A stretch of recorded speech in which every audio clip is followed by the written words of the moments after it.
Hello, King Abdullah here. Welcome back to Time Motivation. It is 2025. For some reason, I have just been looking forward to this year. I have no idea why. For as long as I can remember. I remember in 2012, I started with a friend of mine named Sam.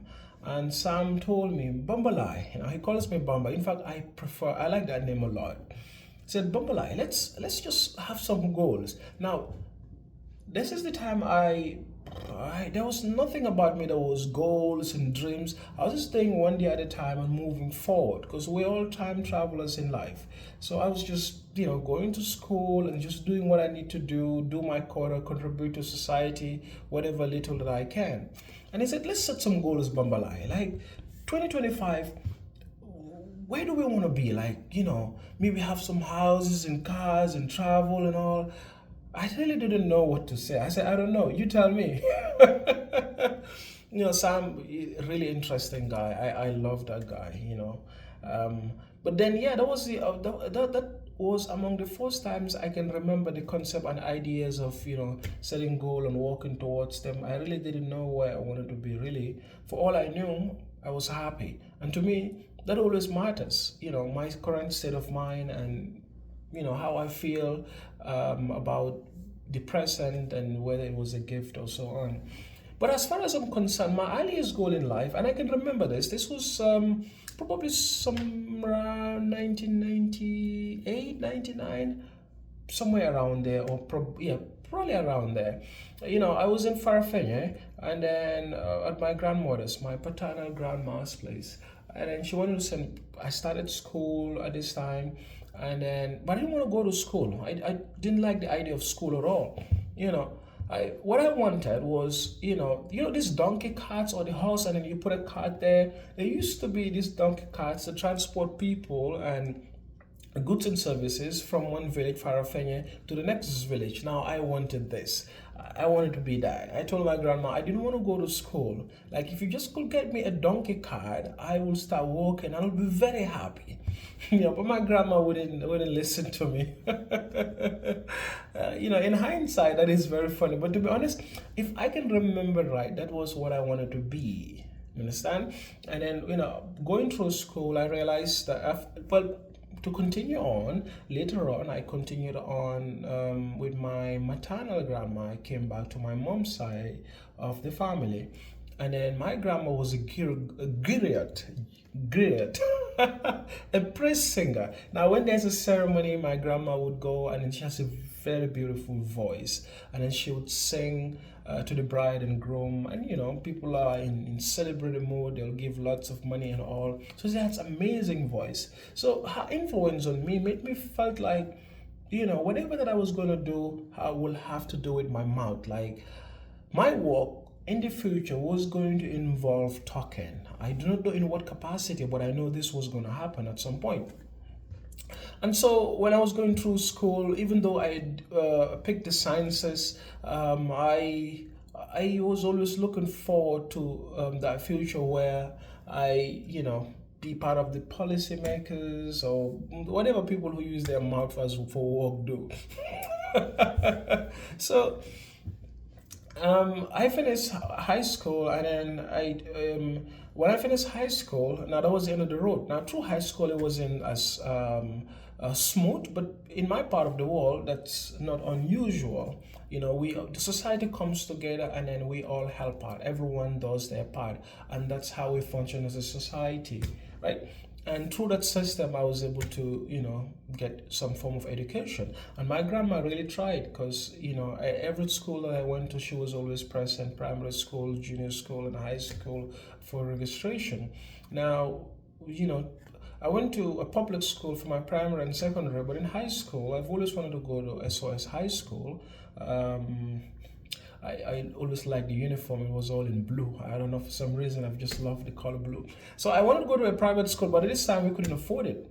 So my grandma is like, no worries, I will do my best. I will see what I can do. And she was able to put some funds in and then get me registered and then pay for the first time, and that was it. To be honest, that's all I needed. Now thinking about it though, if I had really had a good understanding of finances, just a little bit, I may have opted for go to a public school. It may have been the easy option, but in what I chose the SOS and I started going to school. Now, in SOS, it was interesting because if you didn't pay your school fee, they will escort you out of the school. But I didn't think I got the memo at the time, because they've called me a lot of times. I didn't pay school fees, and then they'll escort us out the door, and I'll walk around, scale the fence, and come back inside. And I don't know how it happened, but for some reason, someone took my name off that list of the students who didn't pay, their school fees and stuff. So that allowed me, I wasn't getting kicked out anymore. And then, that really worked out for me, though, luckily. And even when it came to, I did great, I shouldn't forget, there was a guy named Matar who paid for my second term, but after that, there was no more payment. And then that's how I finished grade 10 and 11. And when it came to grade 12, I had to do the WAS exams, that's the qualification exams to go to university. And then the teachers themselves, they really came through. They put funds together, because it was really limited on my side. They put their funds together to get me registered for the WAS exams. And then that's why until today I feel like I have a lot to give back, especially to that school, because once upon a time there were people who came through. So that's how I was able to do finish high school. But then that was it, though, because up to that point you could register to any school. It was relatively okay, but now it's I have to go to university, and university was much more expensive than just going to high school. So that proved to be a challenge. So what I did, I wrote a letter. And my name is Abdullah, so I am so and so years old. I live here and I finished high school. I need sponsorship for university, and I take all the certificates and exam results I have up to that point, put them together, and then give them to my grandma. Now, what my grandma does, she will go to the industry side. In Gambia, we have Senegambia and all these places that people go to. Tourists you would usually come to, and she will approach them, or even go to restaurants where people are eating, and will just give them the letter. Now, they will read the letter, and then they will realize it is about a boy who is the grandson of the old woman, and who's looking for help, a sponsorship to continue his education. God bless her soul, and may her soul rest in peace. She kept doing that, until she met a guy who was a lawyer in Gambia at the time. I even met this gentleman, and then he agreed to give me a scholarship to go study at the university. The way he explained it to me when I met him was, they all have a quota, right? And then like he can send up to 3 people to university for free of charge, and he was just gonna use have me take one of the spots. I really didn't understand it well, but he was very curious why I wanted to study computer science. He was adamant, like, you could do law, really, it can work out. I was like, I'm open to ideas. But after that meeting, I couldn't get a hold of him again to continue on that scholarship plan that he wanted to give me. I tried calling him a couple of times, it never happened. And then I met my mentor, Emmanuel, really great guy. Now, Emma was a great guy, and then I worked with him for about 2 months, as a supervisor in the field. He had a business exporting timbers from Gambia to China. And so with Emma, I was there supervising people, putting these logs, these timbers into containers, sealing it after the Chinese have inspected, and then, then they make payments to him. He wanted to give me a scholarship as well, but on the condition that I study medicine. In Gambia, the only issue I had at the time, and I'm sure this was not the case, it was just my observation.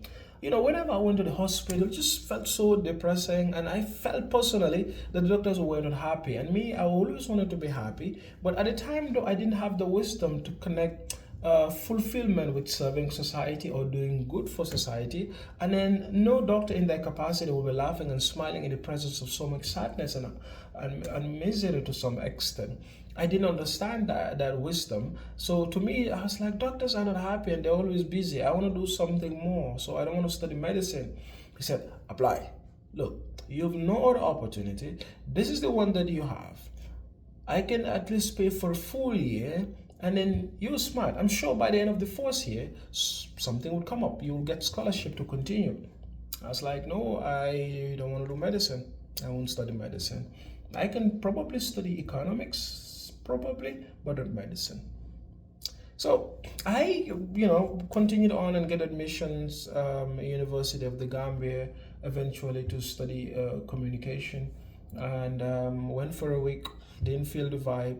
I was like, this is not for me. Then, and also compounded with that was the fact that I have to leave Sarakunda and go all the way to Berkama, and that was always that was always a ride. I would need to pay transport. I didn't have any money. I don't want to bother my grandma to just, even though she told me though, every Friday I'll give you some funds enough for you to pay your transport to university and back.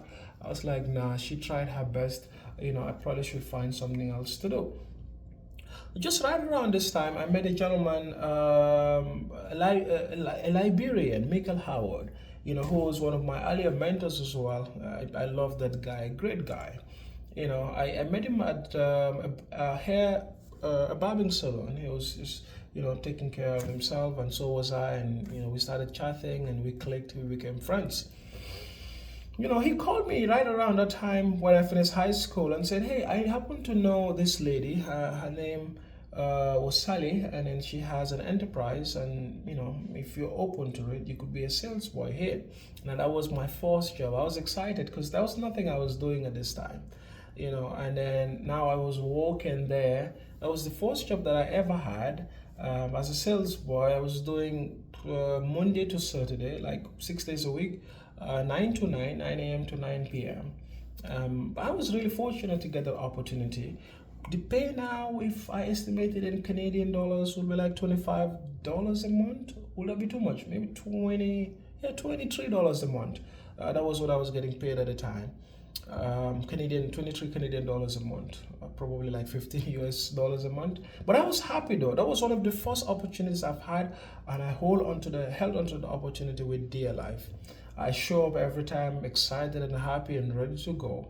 And then because of this, the lady I worked for, Sally, very generously, offered to, pay some part of the tuition at Barnwell Institute of Professional Studies, BIPS, where I could start taking a course in international relations. I was interested in that for sure, and Michael taught international organizations. There was a course or two that he was teaching back then in BIPS Barnwell Institute, and then so he, together with that understanding, they were able to help me start that course there because but she paid 50%, and then now the other 50% of it, how I was going to pay it is I was going to be teaching maths at that same college, and then instead of getting paid, they will channel that towards whatever I was owing. And then that's what I did. That's how I started, taking a course in diplomacy, international relations, and I did that for 2.5 years. In fact, at some point, I was teaching their theories of politics as well. I enjoyed that immensely, and then I started dreaming, like, how far can this go? What can I do with this? Yes, it was one of those times that I went to school and I saw a newspaper with an ad. The airport was looking for some flight safety cadets. Had no idea what flight safety cadet was. I just know that it was at the airport. And then they wanted someone who had passed on their grade 12 exams, passed English, maths, physics, and geography. And I was like, I have this. I'm going to apply. And then that was interestingly, I think that was the final day to submit application. So I just nonchalantly just, held on to the newspaper, finished, then went home. And then I went to Sarakunda to see my mom. And then there I told my mom, here was what's interesting. I got to my mom's house and I got there and I totally forgot about the job ad that I saw, because I've seen a lot of other jobs in the newspapers, made nothing of them. But then I opened the drawer, whatever I was looking for, opened the drawer, and I saw this envelope that I gave to my grandma, which has all my certificates and then the letter. So I was like, I have all my certificates. I could just handwrite a letter right now and go submit this as a job application. I've never been to the airport up to that point. So I asked my mom, who was cooking at the time, do you have any funds that I could use as transport? She said, no, I don't. My little sister, Aisha, she said, hey, all this week, because that may have been Thursday or Friday, I can't remember. Whenever mom gives me lunch, I don't spend it, I usually keep it. Now, I have $50 is here if you want to use it. I was like, for sure, I'll take it. Then I took that $50 and used it as transport to go to the airport and then submitted application. Now, that took about 4 to 5 months before hearing back from the airport authorities. And during that time, there have been a lot of times where I had no mobile phone. So if they contacted me, there was no way it was going to come through. And then the concept of email wasn't really apparent in my life at the time. But lo and behold, eventually I did get a call, and then went for the interview. I remember I had 7 certificates because I remember when they gave back to me, they asked, "Do you have all of them?" I said, "It's 7. I counted them. I've worked with each and every one of these certificates." And then they laughed and said, "Do not worry, you're going to have a whole lot more when you join us." So I did that interview, and 2-3 months later, I haven't had back from them. And on a fine day, I got a call from this guy called Sini, who was part of the interview panel, and a HR officer, and he said, "Hey, Mr. Abdulli, I'm Sini calling from the Gambia Civil." I remembered all of the details. "I'm calling from the Gambia Civil Aviation Authority. We have a job offer for you as a flight safety cadet." What? The interview you did a couple months back, we're offering you a job. Really? Okay, I'll take it. And then it was around, I think, 5 o'clock or so. And he said, "Well, oh no, probably around 4. He said, "We're closing right now. But what I'm going to do, I'm going to take this job offer home. I live in La Tricunda. If you can come here, I'll give you the offer." "Sure, I will come." Then I don't know whose bicycle I got. It's like, "Let me just use your bike for an hour or two." Then I rode a bicycle from Kirisering. Oh, that was the fastest bike ride I did. It's nice because in Gambia they can just explain, "Hey, you come to this junction, make 2 lefts or a right, give me a call, I'll come outside."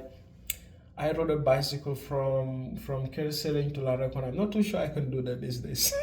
I met Sini, and he was repeating the words that I was saying in the interview, like when an egg hatches from the inside, life is created. When the egg hatches from outside, food is created. And they asked me a whole lot of questions, and for some reason, I was very comfortable. That was the first interview I attended, and then, to be honest too, I think I may have been I was in a very good place in terms of state of mind, because I was studying international relations at BIPS, and my uncle in Switzerland was able to help me for the first time in my education with some funds. And then now I went to Stratford College, and I was studying social work at Stratford College, and I was studying international relations at Banjul Institute of Professional Studies.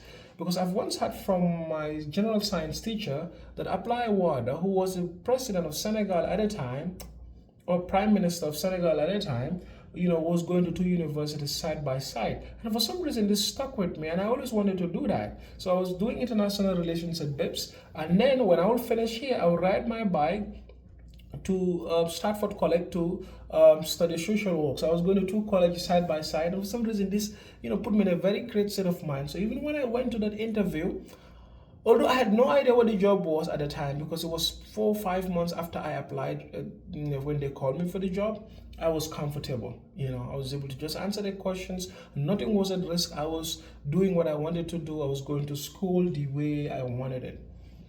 And then, so, I got that job, and I started, and then I've never felt that I do not belong in any particular place than my 4 days at flight safety at the Gambia Civil Aviation, Gambia Airport in Yundum. When I started, I had no idea what I was doing. I had no technical knowledge about anything. I was never interested in anything machines or operating them. In fact, I thought that I wouldn't even drive. Like, I'll just sit at the back of a Rolls Royce and just have someone drive me and say, "Yeah, you can park right there." Because I thought up to that point that whatever that I was going to do with my life has to involve my mouth, except it wasn't like that. And then, so I joined the Gambia Civil Aviation, and then I remember we had this manager, Mr. Jam, a great guy. He just have us reading the annexes. Now, to be honest, until today, I open the annexes, I do not understand everything. A lot of things, I have to do further research, and I'm like, oh, this is what this is talking about. And he gave us the annexes. There are these blue books written in lawyer languages. I have no idea zero idea what those were. But I was able to just read and research, read stuff that I will read today. I'll come back 2 3 days later, I'll forget entirely everything, because I wasn't interested in aviation. Like, what is aviation? I'm not too sure. I know what aviation is prior to that, prior to starting at the civil aviation. So one of the aviation inspectors, Malik, was sharing some of these aviation safety investigations, aircraft investigations, to us cadets, but not really to me. So one of the guys there, Pierre, he shared all that with me, the aviation aircraft investigations. Pierre, Lawrence, Mustafa, and Ibrahima, they shared these materials with me. And then now, because as much as these are aircraft investigation, they're entertaining in a way as well. It's like watching a movie, except a very bad one, because it happened to real people. And then that's where I started building interest, because I will watch it and they will discuss what led to the accident, what caused it, and how we could prevent it. And would always say that the rules in aviations are all written in blood. And I will do research. This really get me started. Although I am always felt like I really don't belong, because most of the guys there have advanced knowledge in terms of what is an aileron, what is a rudder, what is an elevator. I remember I printed this little airplane that I put in my room so I can identify what a rudder, elevator, what are the primary control surfaces. I didn't know that. I don't. So that was a challenge. And every time the cadets there will discuss with the inspectors about the APU, I'm like, what is APU? I know it's in the back of the plane and it provides air conditioning, but then they just had more detail than I do. I knew nothing at the time, but then I got to work though, trying to understand. The thing was, it wasn't sticking. That was the problem I was having. It wasn't sticking, but I lingered. So, and then at some point I thought maybe I should just get another job, apply to some UNHCR, United Nations High Commission for Refugees, or just some just some NGO basically, and then just do a work that I was more connected with, because this was going to be a challenge for me. Now, I wasn't sure whether I was well equipped for that challenge. I took math in high school and further mathematics, but yeah. So I did 2 years at the Gambia Civil Aviation, and I can tell you, all of the 2 years, I felt like this wasn't my calling. It was just not aviation, And up until the time that we all had to go to Canada or come to Canada to take our training in pilot studies and then get our pilot's license, I was like, okay, this is going to be the biggest challenge of my life. But I have an idea. What I can do now is to basically work so hard that even if at the end of the day I didn't end up succeeding, it will not be because I did not try. So what that meant is, when I got here, I got running right out. I'll study 8 hours a day, every day. I started drinking coffee, as much coffee than is healthy, to be honest. I said, whatever it takes. I'm going to do everything I can, because this is the opportunity that I have. I want to succeed. But if I do not succeed, I do not want it to be that he didn't try. So I got running. I did everything I could. And of course, I'm going to tell you a whole lot about it. From 2015 to 2025, that's a period of 10 years. This is just what happened before the 10 years. So I'm going to share all that in another talk. I just find myself in Halifax, and it's really beautiful, really nice. I decided, hey, let me share my story. It's been a while. Well, thank you for watching. It's a very long one, actually, and definitely been a while. But I have to catch my deadhead now to Toronto, because I finished a 4-day pairing and I ended up here last night. Gonna spend the night here and fly to Toronto now and go home, because I'm on vacation until the 23rd. Yeah, but I have PPC next week. So yeah, thank you. Bye bye.